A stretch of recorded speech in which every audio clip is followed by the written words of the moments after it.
Have you ever looked around and wondered why so many smart, passionate people start a business they love only to end up completely burned out and miserable? Well, it's not because they don't work hard enough. Today, we're going to dig into the E-myth to find out the real reason most small businesses don't make it, and more importantly, how to make sure yours does. So it all kicks off with something called the small business trap. And it's this really common but super dangerous pitfall that most entrepreneurs just walk right into without even realizing it's there. And when you look at the numbers, they're pretty sobering. According to the stats, about 20% of small businesses fail in their first year alone. By year 5, half of them are gone. And after a whole decade, only about a third are left standing. But here's the crazy part. The reason they fail is almost never what you think it is. To really get it, let me tell you a quick story about someone we'll call Lisa.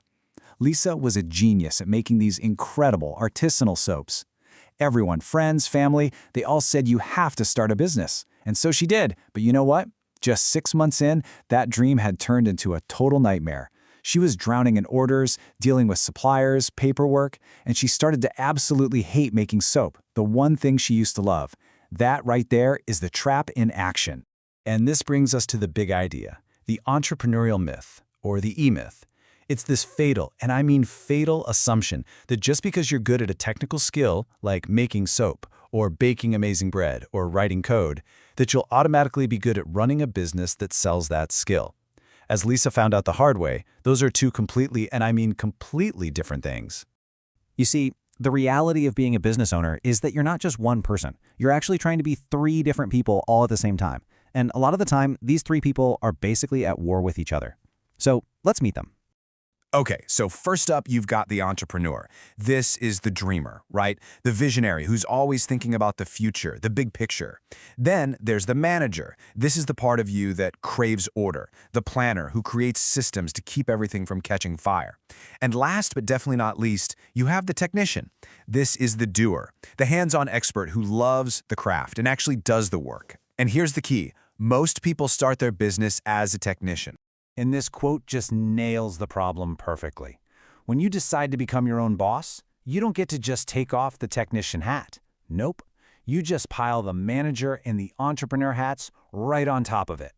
All of a sudden, you're expected to do all the work, manage all the chaos, and dream up the future all at once. No wonder it leads to total burnout. So just take a second and think about this for yourself. Which of these hats feels the heaviest right now?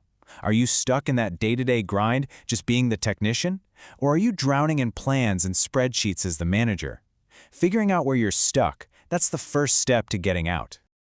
Just like a person, a business has to grow up. It doesn't just appear fully formed. It has to go through these predictable stages, a journey from complete chaos to, hopefully, a sense of control. It all starts in what's called infancy. And this is where you, personally, are the business. If you take a day off, the business takes a day off. It is absolutely exhausting. Then, if you survive that, you hit adolescence. This is when you finally hire some help, but you end up micromanaging them to death because, nobody can do it as well as I can. The goal, the place we all want to get to, is maturity. And that's where the business runs on systems that you've created, not on your sweat and tears. Okay, so how in the world do you get to that mature stage? Well, the answer is actually a huge mindset shift. You have to stop thinking like a technician who has a job and start thinking like you're building a franchise from day one. Let this one sink in for a second, because it is so true.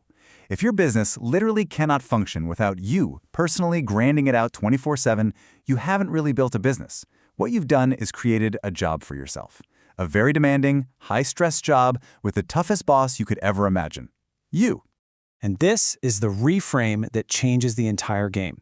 You have to stop asking, how can I do all this work, and start asking, how can this work get done without me? Think about McDonald's, right? It's a global empire, not because they make the world's greatest gourmet burger, but because they built a flawless system that allows a teenager to produce the exact same burger every single time. The goal is to build a system so good that the work gets done perfectly, no matter who's doing it. All right, this all sounds great in theory, but how do you actually do it? What are the steps? Well, lucky for us, there's a really clear 7-step blueprint to take you from that chaos we talked about to a business that actually runs itself.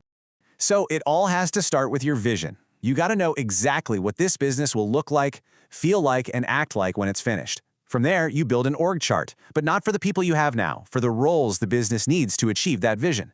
This forces you to think about positions, not people.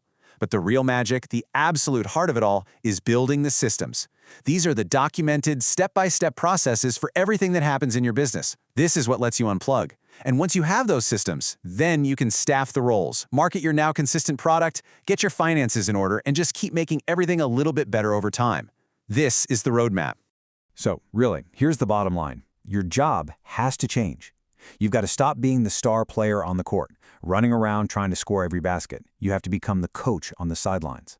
The coach doesn't run the plays. The coach designs the plays, builds the team, and creates the strategy that lets the team win. That is the essence of working on your business instead of just in it. So now you have the blueprint. You know how to stop the burnout and start building a business that actually serves you instead of the other way around. So I'll leave you with this question. Looking at your business right now, what is the #1 most important system you need to build first? What's that one process that, if you documented it and handed it off, would immediately start to free you up starting today?